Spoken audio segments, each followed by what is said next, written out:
As we just sang together, we shall be known as the company we keep by the ones who circle round to tend these fires.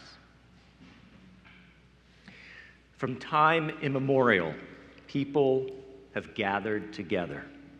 People have gathered together around fires. People have gathered to tend these fires, and around these fires, people have told stories. In those long ago times, they told creation stories, wondering how things came to be. Stories that guessed at who and what created and sustained life. Sometimes they told creation stories that were teaching stories. Stories teaching those gathered round the fire how to live in caring and sustainable community with each other. Stories teaching how to live in right relationship with the cycles of the season and within the cycles of life. These stories created connection between people. These stories created connection to the natural world, to the creatures, rivers, trees, stars, and sky with whom they shared this earth home, reminding them that they were part of a greater whole and not alone. God's calling on the phone. She said to say hi. So let's fast forward to today, May 7th, 2023, with a cell phone ringing in the sanctuary. There have been a lot of stories told lately. But rather than stories of creation, these have been stories of destruction. Rather than stories of connection, these have been stories of disconnection. My dear ones, stories hold great power. They create our worldview. They shape the person that we've been, the person we are now, and the person who we will become. Three of the most powerful stories we've seen, heard, or read in the last 2 weeks have come from three different places. A sobering study from the CDC, the front porch of a home in Kansas City, Missouri, and the floor of a subway car in New York City. From the CDC came a terrifying story of loneliness in America. From the porch of a home in Kansas City, Missouri, came a horrific story of a young black teenager being shot twice for mistakenly ringing a white person's doorbell. From a subway car in New York City came a disturbing, horrifying story of a distressed, unhoused black man being slowly choked to death by a fellow passenger. Stories hold great power, and we need to bear witness to these stories of disconnection and destruction. We need to bear witness to these stories so we can change the social circumstances that enable and embolden such disconnection and destruction.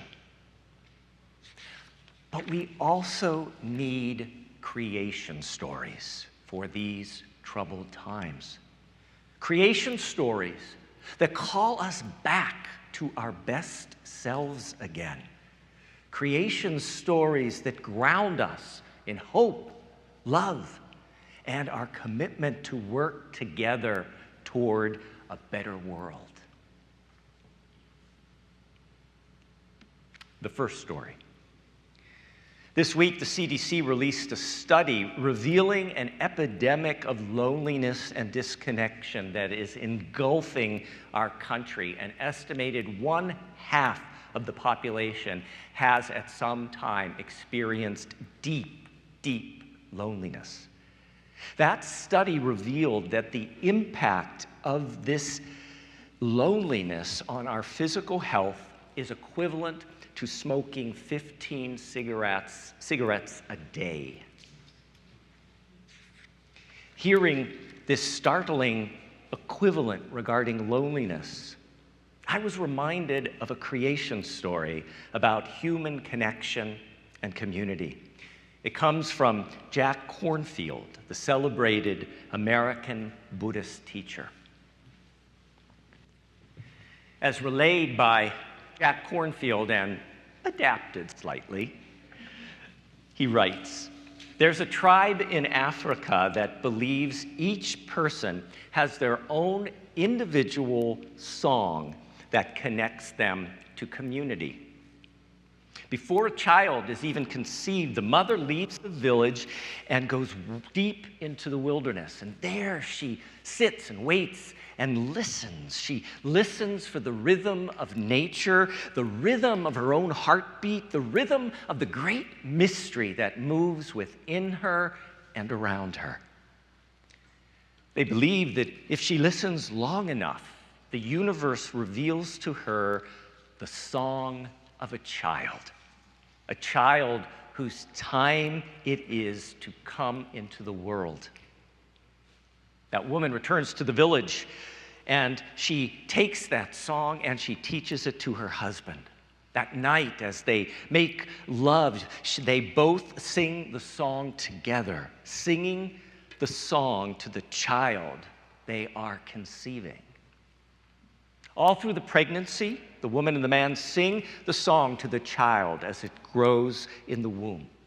On the day of birth, the entire village gathers around the hut, and the father then teaches the entire village how to sing this child's song.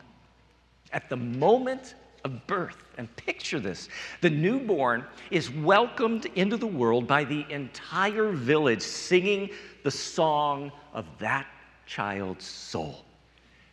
As the child grows, that song is always sung to them. As they wake, as they move about their day, their song is sung to them. If she falls while playing, someone will help that child up, wash away the tears, and sing that child her song, reminding her who she is and that she is not alone. At every key moment in life, coming of age, the first hunt, marriage, the song is sung by the entire village to mark that moment. If, as an adult, the person does wrong or goes astray, the entire village circles round that individual, and rather than condemning or punishing them, they sing that song over and over, singing that person back to the wholeness of their true nature and reconnecting them to community. And when that time comes for the person to leave this world, the entire village, again, gathers around the hut, and they sing for this person and their life, that individual but connecting song. After the person has died, the song is sung one last time over their grave. And then, as that last note fades away, the song and that person are released back into the universe. Gone, yes, but never once during life were they alone.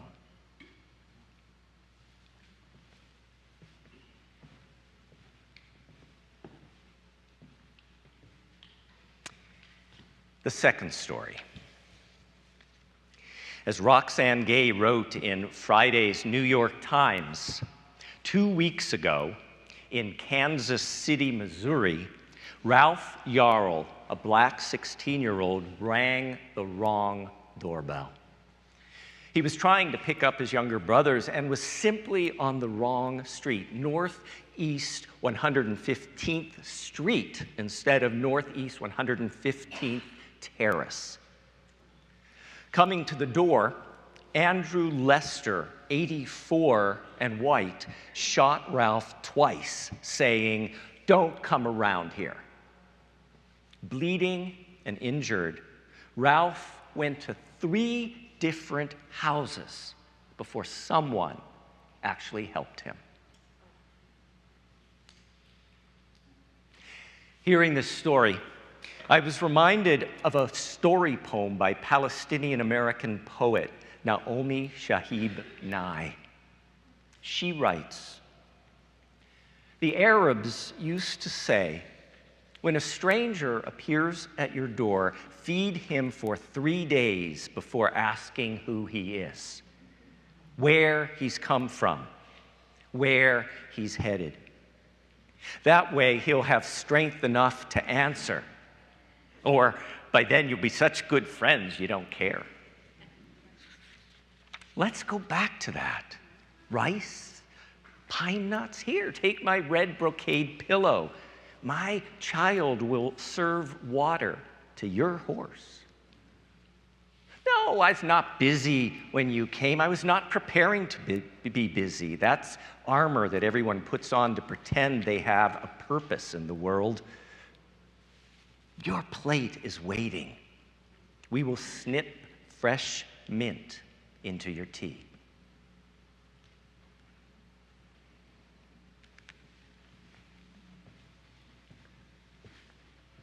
Our third story. As Roxane Gay wrote in the New York Times, on Monday in a New York subway car, Jordan Neely, a black Michael Jackson impersonator experiencing homelessness, was yelling, and according to some on the subway, acting aggressively. "I don't have food. I don't have drink. I'm fed up," Mr. Neely cried out. His were words of a man in pain, but he did not physically harm anybody. Another passenger, a white man, grabbed Mr. Neely and held him in a chokehold for several minutes, killing him. No one appears to have intervened during those minutes to help Mr. Neely, though 2 men apparently tried to help the man who was crushing Mr. Neely's neck, while another person stood there and used their phone to film Mr. Neely's slow and excruciating death by suffocation. No one did a thing. Hearing this story, I'm reminded of another story, a true story. Now, I've shared this story by Terry Dobson before. Usually I share it once a year because it's such a good creation story. It's about a train in Tokyo. Terry Dobson writes, "The train clanked and rattled through the suburbs of Tokyo. At one station, the doors opened and the quiet was shattered by a man bellowing violent curses. The man staggered into our car. He wore laborer's clothing and was big, drunk, and dirty. Screaming, he swung at a woman holding a baby. The blow sent her spinning into the laps of an elderly couple. It was a true miracle that that baby was uninjured. This so enraged the man that he grabbed the metal pole in the center of the car and tried to wrench it out. One of his hands was cut. He was bleeding. People are in danger, I said to myself as I got to my feet. If I don't do something fast, somebody will probably get hurt. Seeing me stand up, the man recognized a chance to focus his rage. "A foreigner!" he roared. "You need a lesson in Japanese manners." He gathered himself to rush at me. A fraction of a second before he could move, someone shouted, "Hey!" We both stared down at a little old Japanese man. He must have been well into his 70s, this tiny gentleman sitting there immaculate in his kimono. He beamed delightedly at the laborer. "Come here," the old man said, beckoning. "Come here and talk to me." The big man followed as if on a string. He belligerently planted his feet in front of the old gentleman and roared, "Why the hell should I talk to you?" The old man continued to beam at the laborer. "What you been drinking?" he asked. "I've been drinking sake," the laborer bellowed back, "and it's none of your business." "Oh, that's wonderful," the old man said. "Absolutely wonderful. See, I like sake too. Every night, me and my wife, she's 76, you know, we warm up a little bottle of sake and we take it out into the garden and we sit on an old wooden bench. We watch the sun go down and we look to see how our persimmon tree is doing. My great-grandfather planted that tree and we worry about whether it will recover from those ice storms held last winter." He looked up at the laborer, his eyes twinkling.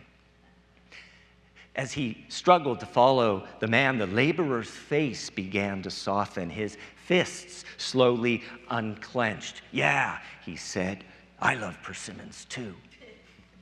"Yes," the old man said, smiling, "and I'm sure you have a wonderful wife." "No," replied the laborer, "my wife died." The big man began to sob. "I don't got no wife. I don't got no home. I don't got no job. I'm so ashamed of myself." Tears rolled down his cheeks. A spasm of despair rippled through his body. The train arrived at my stop. As the doors opened, I turned my head for one last look. The laborer was sprawled on the seat with his head in the old man's lap. The old man was softly stroking the filthy, matted hair.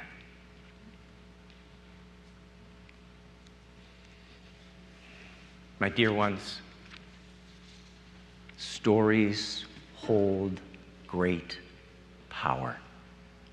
They shape our worldview. They shape the person we have been, the person we are now, and the person that we will become. Yes, we do need to bear witness to today's very real stories of disconnection and destruction. We need to witness and bear witness to these stories, so we can change the social circumstances that enable and embolden such disconnection, such destruction. But we also need creation stories for these troubled times. Creation stories that call us back to our best selves again. Creation stories that ground us in hope, love, and our commitment to work together for a better world. Que así sea, bendito sea. May it be so. Blessed be. Amen.